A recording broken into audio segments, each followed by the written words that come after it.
Call the next case of Arrowpoint Capital Corporation versus Arrowpoint Asset Management LLC et al.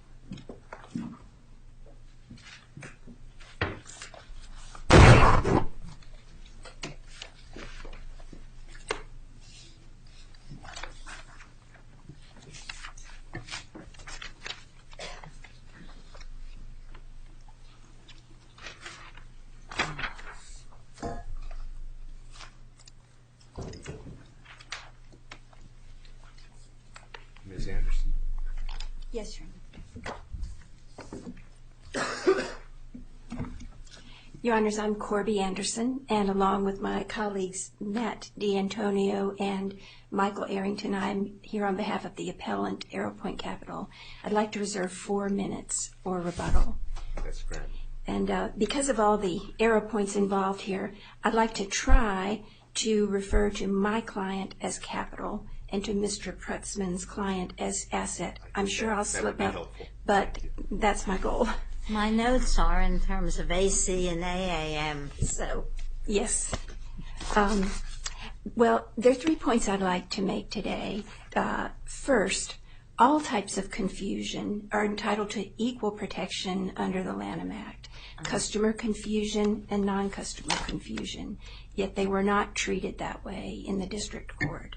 The second point I'd like to make is that Capital's trademark registrations for insurance-related activity alone are sufficient to support the entry of a preliminary injunction against... Could you parse, with respect to your first point, could you parse the district court opinion, please, and specifically indicate to us in what way the district court did not treat both forms of confusion the same way? Because my recollection of the text of the opinion, at least, is that the district court at least referred to and recognized that supplier confusion could be a basis, an appropriate basis here for meeting the test for infringement. Yes, Your Honor. And the court, in a footnote, did recite the law accurately, that non-customer confusion is entitled to protection. But when you look at the way the court applied the law to the facts, it's clear that the court really discounted any confusion that wasn't customer confusion. Why should non-customer confusion matter as a matter of what the trademark law is designed to do? Isn't it harm as distinguished from confusion? That's the issue. And can you show, did you put in any evidence of harm to AC? Yes, Your Honor, we certainly did.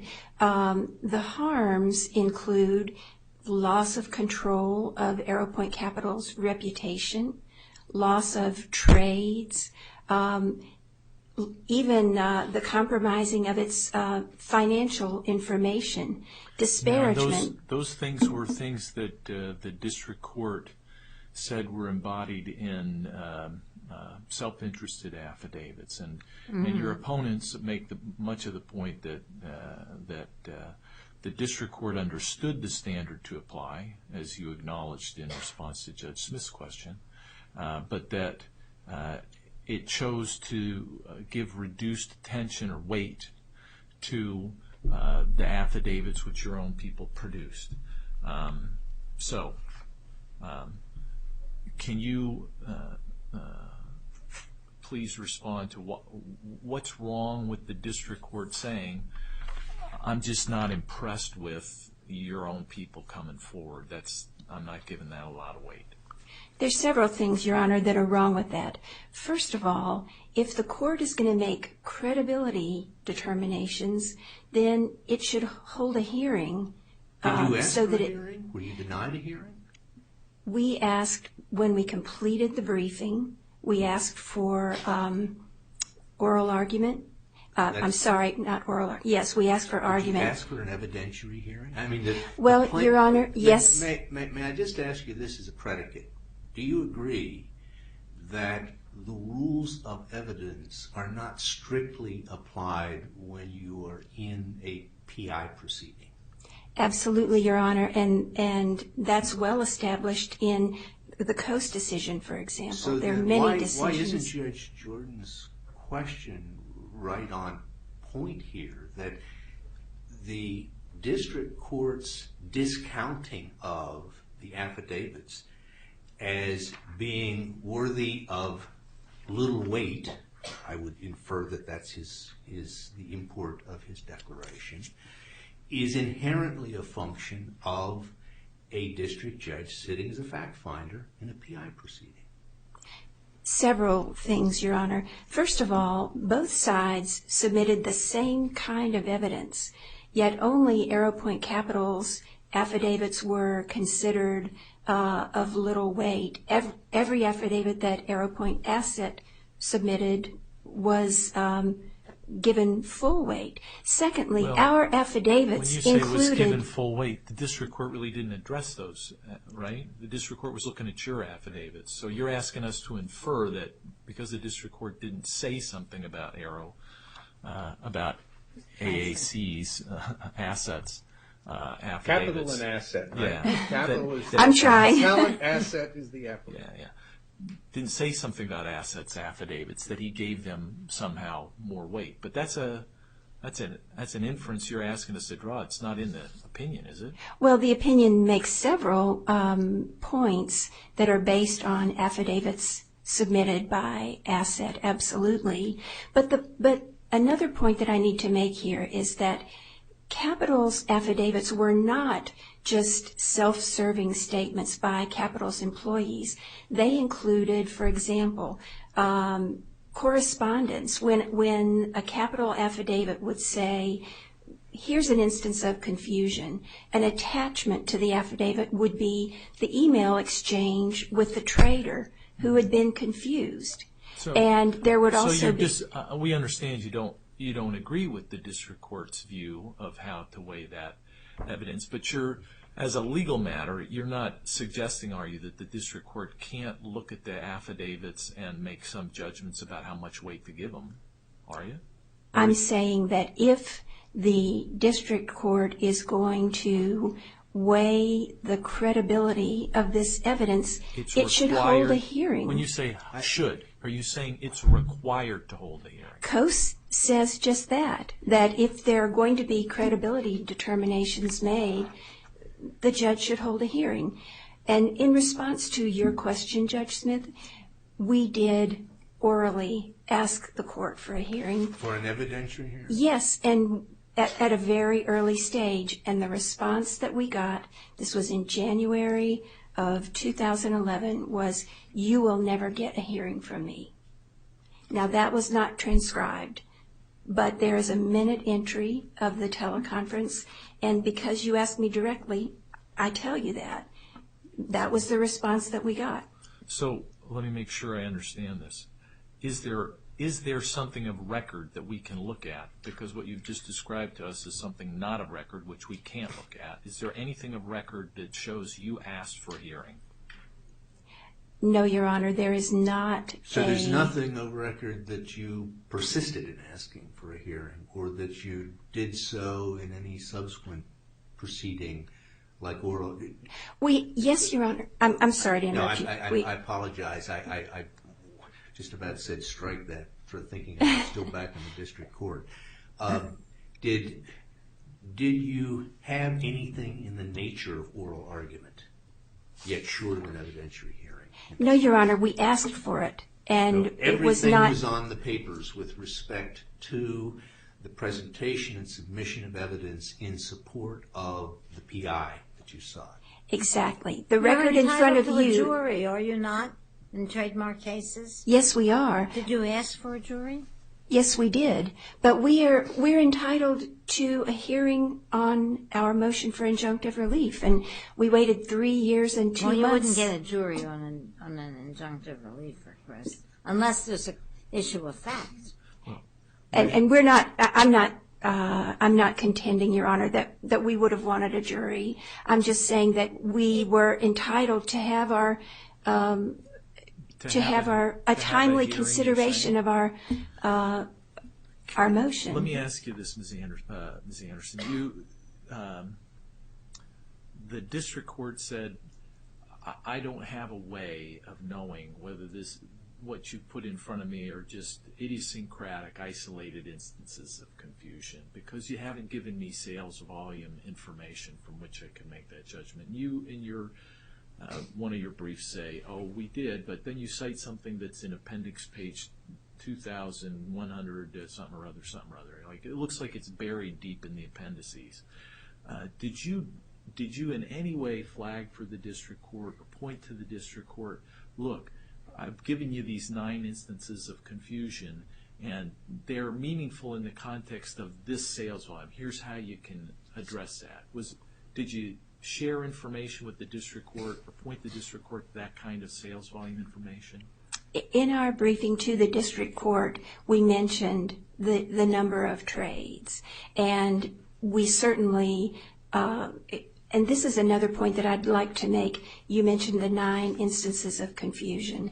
We had actually 11 by the time our motion was briefed, and then twice we moved to supplement the record with 16 additional instances of confusion. Right. Stick with me.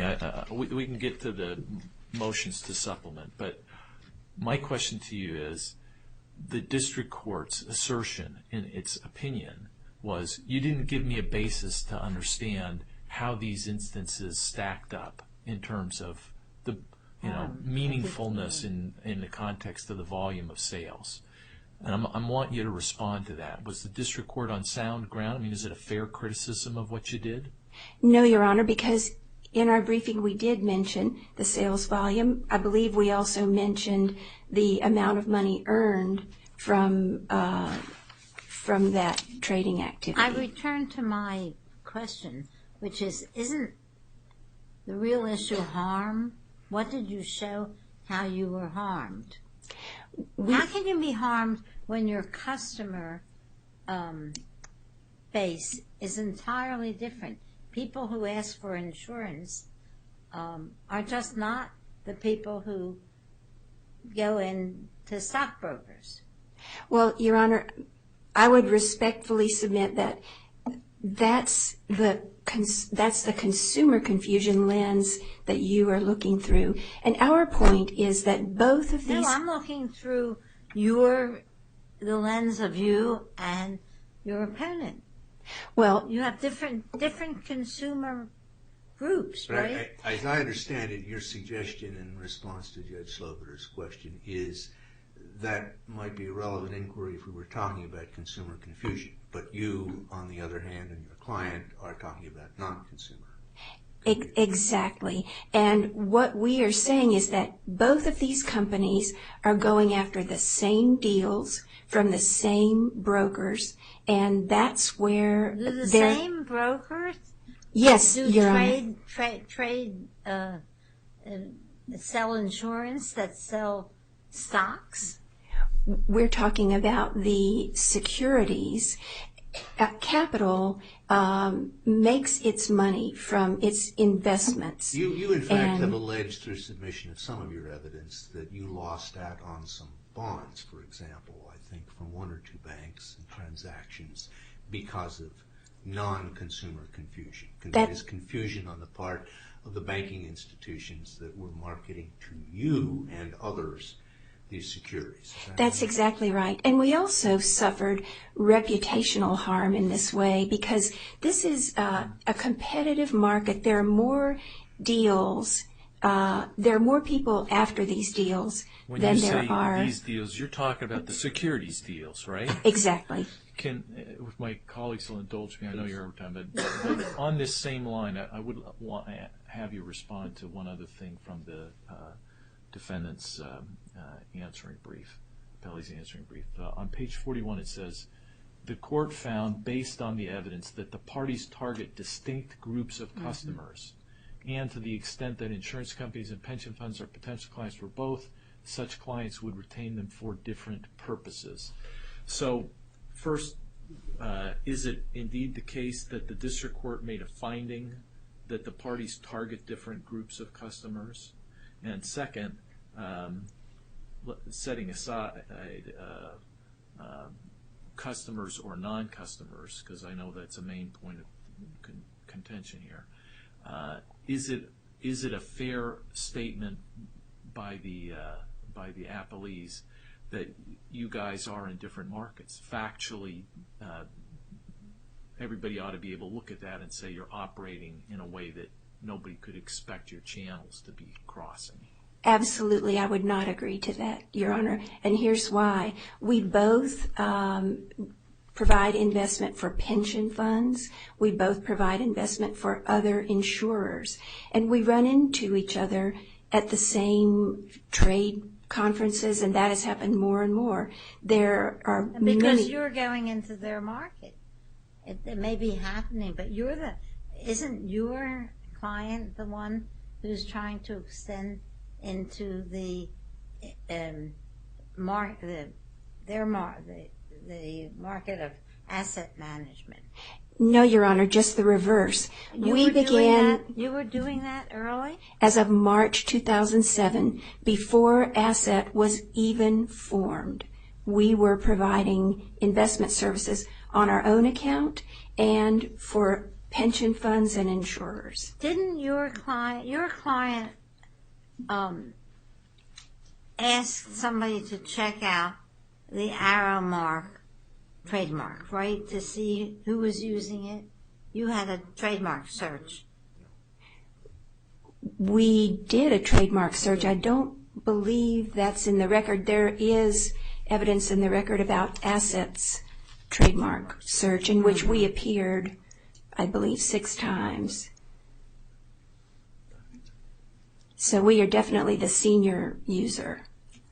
Well, we are 5 minutes beyond your time. We'll have you back on rebuttal.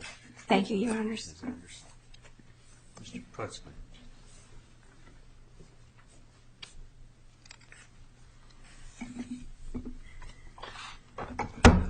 May it please the Court, I'm Donald Prutzman, representing the appellant Arrowpoint Asset Management and its funds that are also defendants. Mr. Prutzman, could we start where we just left off with Ms. Anderson? Let me inquire into the search that your client authorized and that was made and the information derived therefrom. The district court did not weight that terribly heavily against you as a factor with respect to your intent. I'm sure you think that was a correct determination. What should we make of your client's decision to go forward with use of the mark, notwithstanding what it knew at the time about the holder of a very similar mark and the nature of the business of that holder of the mark? Sure. Well, let's look at what it knew from the trademark search that it did. It knew that Arrowpoint Capital was representing itself to the public solely as a property casualty insurer. That trademark search showed the web page of Arrowpoint Capital, which portrayed it as solely a property casualty insurance company. Your client is a sophisticated party, though, sir. And in your brief, you say investment management services are not a line of business related to insurance into which AC might reasonably have been expected to expand. But are you telling me that your client didn't know that insurance companies buy and sell large blocks of securities and indeed sometimes do so for other people's account as well as their own? That was news to them? It certainly was news to them that Arrowpoint Capital was holding itself out to the public as being in the investment management business. Is that what your search showed? Yeah, absolutely. Mm-hmm. It showed that it didn't, and in fact, Arrowpoint Capital did not put anything on its website about offering investment management services until the fall of 2009. Yeah, we're not really limited, and the district court wasn't either, to thinking about the website, are we? We're supposed to be looking at a totality of evidence here, and that totality of evidence, well, let me back up and just ask it this way. Sure. On what basis, if any, do you have in the record for saying that investment management services are not a line of business related to insurance, into which AC might reasonably have been expected to expand? You make that statement with citation to nothing in the record. So do you have anything to support that other than your bald assertion? Yes. The record indicates at pages 1383 to 1411 that there are a number of trademark registrations for essentially the same mark or very close marks to separate parties for investment management and for insurance. That does, with all due respect, that doesn't answer my question. But so I'll take it that you don't have a basis for that. Let me try again. I feel that that's a basis. If you're picking a trademark and looking at what business you're going to be and what consumers you're going after, if the same trademarks are registered for insurance and investment management to different people, I submit that that's an indication that the two businesses are not related. The same person. Wait just a second. When you say they're not related, they're certainly different, and nobody's contending that they're the same. But part of your argument here, and then part of your argument in the district court, which the district court evidently accepted, was who knew? Holy smokes, these are insurance people, these are investment brokers. That's like selling, not just apples and oranges, broccoli and oranges. They're completely different. Nobody's ever going to confuse it. Why is it always broccoli that figures into oral arguments? Yes, it's a bad vegetable. But in fact, you don't have anything in the record, and some common sense would indicate these are financial services. They're different parts of a financial services industry, but they're both in the financial services industry, right? I think they're in vastly different segments of financial services. Well, don't forget, this was property casualty insurance, not life insurance. And you keep focusing on customer. Yes. So I would like you to respond, too, to the argument that your opponents make, that you actually led the district court into error, that you acknowledge in your briefing that it's not just customer confusion that matters under the Lanham Act, and yet you briefed to the district court and pointed to the district court until the district court started saying back customer confusion as a basis for decision. You want to respond to that? Sure. I don't think that that's a fair criticism. We told the court to follow the Lanham Act, to follow this court's cases, to apply the LAT factors, and I think that the most persuasive case on that point is the checkpoint systems case decided by this court, where the appellant in that case made essentially the same argument that Arrowpoint Capital makes here, that there was undue focus on lack of evidence of consumer. But you're not arguing, and indeed you acknowledge that it's not just consumer confusion that matters, right? That other kinds of confusion are relevant and actionable under the Lanham Act, right? With this distinction, that what the ultimate question is there confusion in the marketplace? All types of confusion have to be taken into account. Sure. But all types of confusion are not entitled to equal weight in the calculus. That's what the checkpoint decision says. Well, is there anything in the statute that says if it's not consumer confusion, don't worry about it? I mean, that's just not the law, right? No, the law is you worry about all types of confusion. Okay, but if you look at the cases... Well, let's look at what the district court said. The district court started and ended its actual confusion discussion by talking about consumer confusion and only consumer confusion, right? No, I believe he evaluated the evidence of I'm asking you what he said, confusion. not what you believe. I'm asking you what he said. He starts and ends by talking about consumer confusion. We can go in and read it, but he said what he said, right? He said one of the factors in his decision was that there was no evidence of actual consumer confusion. Yes, and I submit that that's appropriate. When you say he said one of the factors, let's let's go ahead and look at what the district court said. Page 13 of the slip opinion. Here the plaintiff produced no evidence of actual consumer confusion. That's how he starts it out. Page 14, winding it up, the record is devoid of any inference of consumer confusion. Now, do you have anything in between where the court says, or even hints, I'm looking at other kinds of confusion? Yes, in the part of his decision that evaluates the actual confusion. That's what I've just read you from. Factor number 6. That's what I've just read you from. He What's goes the through language you rely on from the actual confusion section that shows that the district court was focused on something other than consumer confusion? I mean, he mentions J.P. Morgan misdirected trades, no evidence that these are significant, especially as they're devoid of the number of trades evidence, and we talked about that with your opponent. But I'm wondering what you can show us that undermines your opponent's assertion that the district court here may have articulated the correct standard but simply failed to apply it. I think he not only articulated it, but did apply it.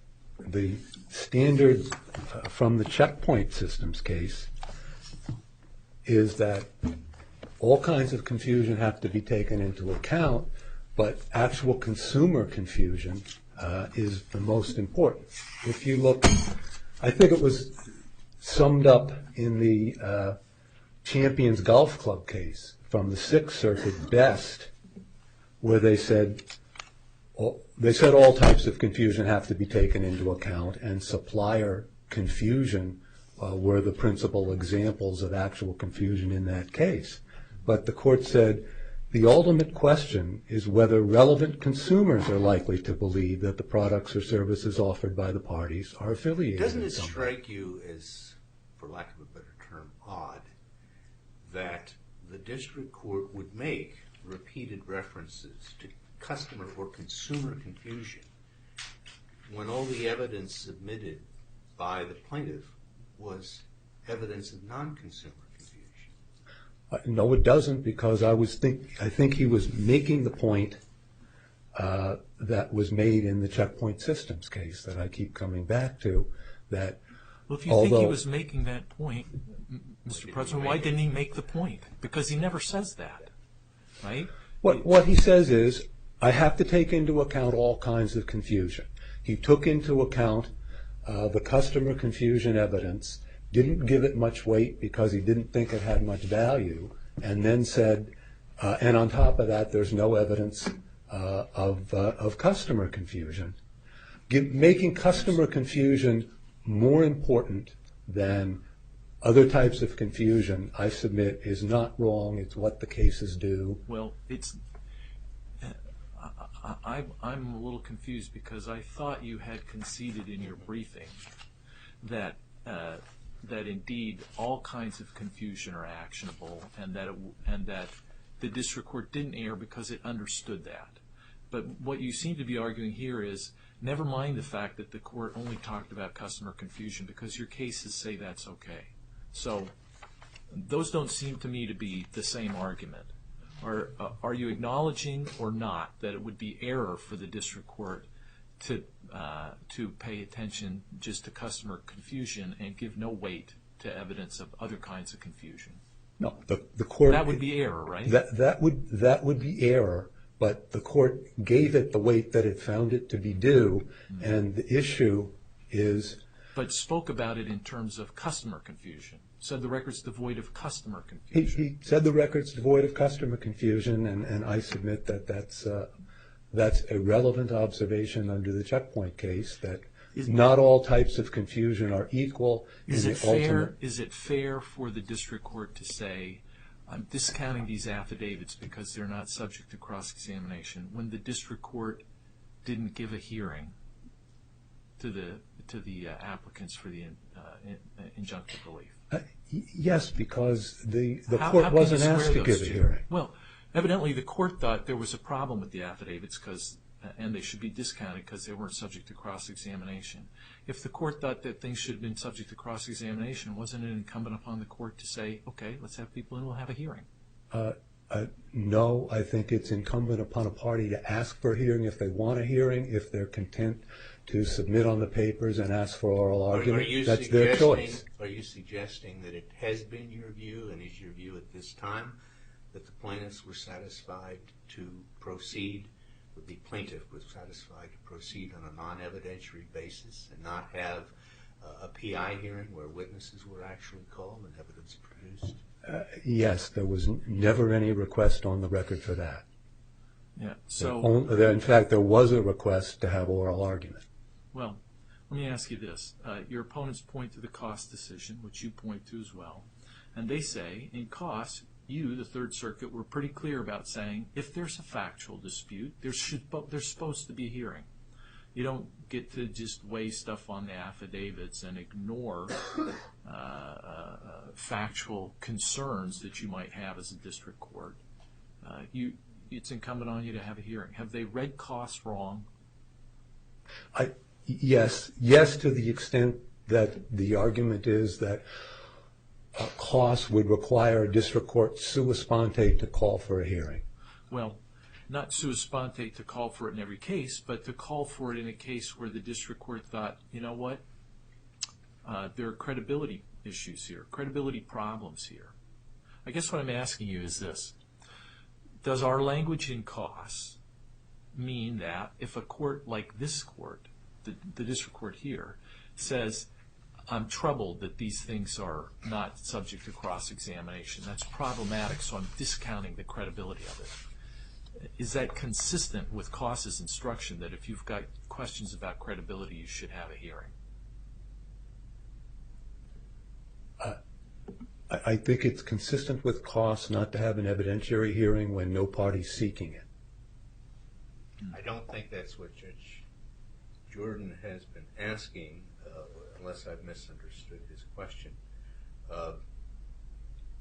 Irrespective of costs, although we must consider it, you don't believe that a district judge, as a finder of fact in a preliminary injunction proceeding, is obligated to develop a record which will permit him to make factual determinations that are actual factual determinations and not merely speculative of what evidence might show? I think district courts are regularly guided by what procedure the parties choose, and where the parties choose not to ask for an evidentiary hearing, I don't read anything in costs or anywhere else that says the district court should insist on holding one. Let me ask you this. The district court said at different places, including in the actual confusion portion, indicated that it was without information it thought it needed. It said, I don't know whether they're misdirected trades or a result of incompetence or actual confusion, etc. If the court feels like it's missing information, doesn't that indicate that the court, before making a ruling on an equitable application like this, should say, I need more information, come in and provide it? I think it's up to the parties to make the record and put in what information's there. If something's missing, They didn't then carry it's their missing. burden of proof. That's your argument. That would be my argument. Okay. Finally, the district court said, I don't have a basis for knowing what the volume of sales and trades here is. And your opponents say, that's just not true. That was in the record. Are they right or are they wrong about that? They are right. There was something in the record. They never called the district court's attention to that. He would have had to search the record and find that. And if he had found it, he would have found 3 instances of misdirected trades out of, I believe, 2,100 trades during the relevant period. That is 1/3 of 1% rate in an industry where there's this decay proceeding that corrects for that before anyone gets assigned a trade? When you say corrects for it, they say the decay process doesn't help our reputation. We're suffering reputational harm every time there's a mistake about where these trades are supposed to go. Is that not a fair statement of irreparable harm? Even if things get corrected, you're shown to be incompetent in managing your business if you keep messing around with your trade partners. I don't think it is. I don't think there's anything in the record other than the party's self-serving speculation that would support that. In fact, Mr. Shumway, the representative of Arrowpoint Capital, said, I believe in an email, decays are not uncommon.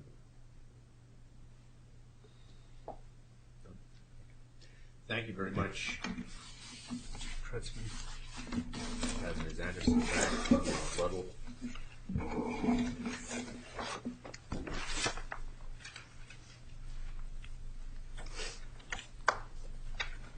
Your Honors, I'd like to address several things here. First of all, regarding the information on trades, it's an exhibit to our reply brief in the court below. So to me, that does not seem hidden. And does not seem what? Hidden, that it's hidden in the record. With regard to whether asset... Well, no, I think what Judge Jordan was asking was whether it was called to the district court's attention.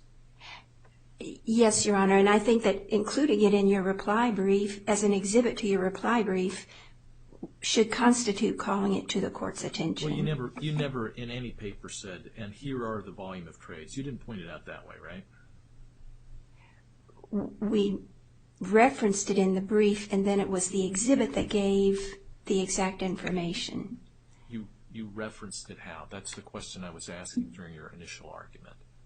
And now you've said we attached something to the reply brief, and I'm asking you, since I did not read your district court briefing, did you say in any brief in front of the district court judge, these are the volume of trades that we had, to put in context the number of instances of confusion that we're telling you?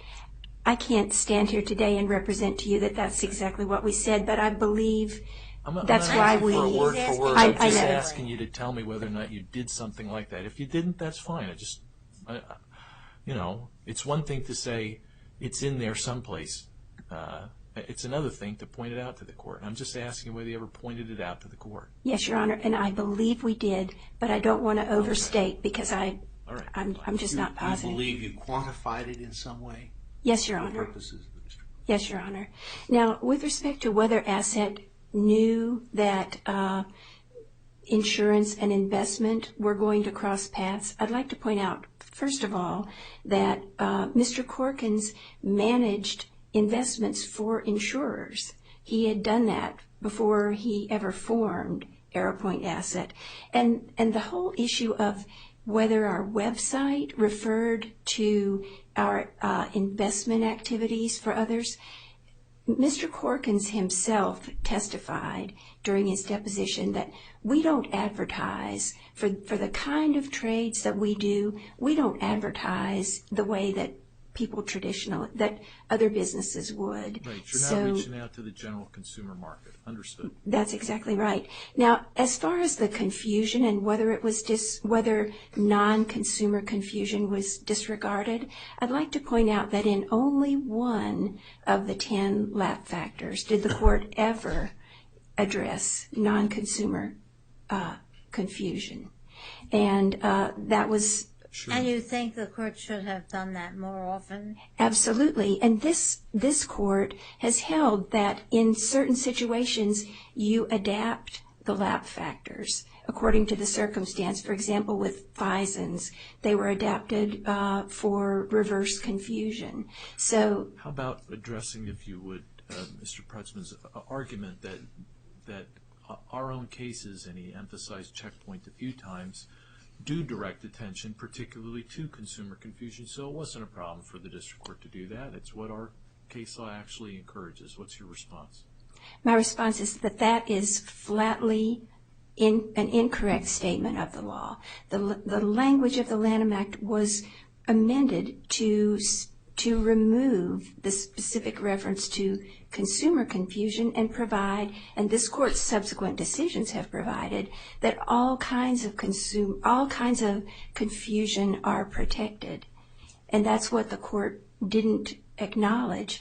And one last point in terms of the self-serving affidavits, I would point out that some of what the court considered unreliable included a statement that we found in discovery from Asset's own trader saying when one of these instances of confusion occurred with a broker, oh, Arrowpoint Capital, that's just some stupid company with our same name. I submit that that is not unreliable evidence of confusion. When did your client begin promoting and advertising its investment management services to the public? Well, Your Honor, I wouldn't say that Capital promoted to the public in the sense that you traditionally would. I would say that Capital, went after business and made presentations by March 2007, as our trademark application states. And that's one thing I would point out in the record, that the brief refers to this as an intent to use application. It was not that at all. It states first use of March 2007. Well, why did your client wait until September 28th, 2009 to file a trademark application for investment management services? I wasn't involved in filing it, but I've that's spoken with. I know. I'm asking you about your client. I know, and what I'm telling you is that although I don't have firsthand knowledge of that decision, I spoke with my client about it, and I believe it was simply inadvertence. And then once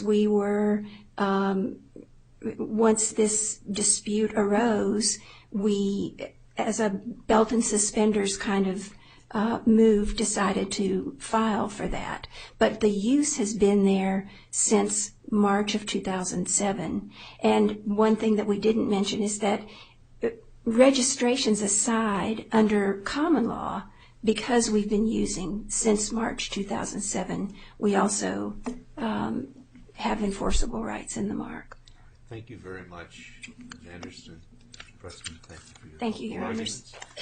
We'll take the case under advisement, and I will ask the clerk to adjourn the proceedings. Please rise. This court stands adjourned until March 30th at 12 p.m.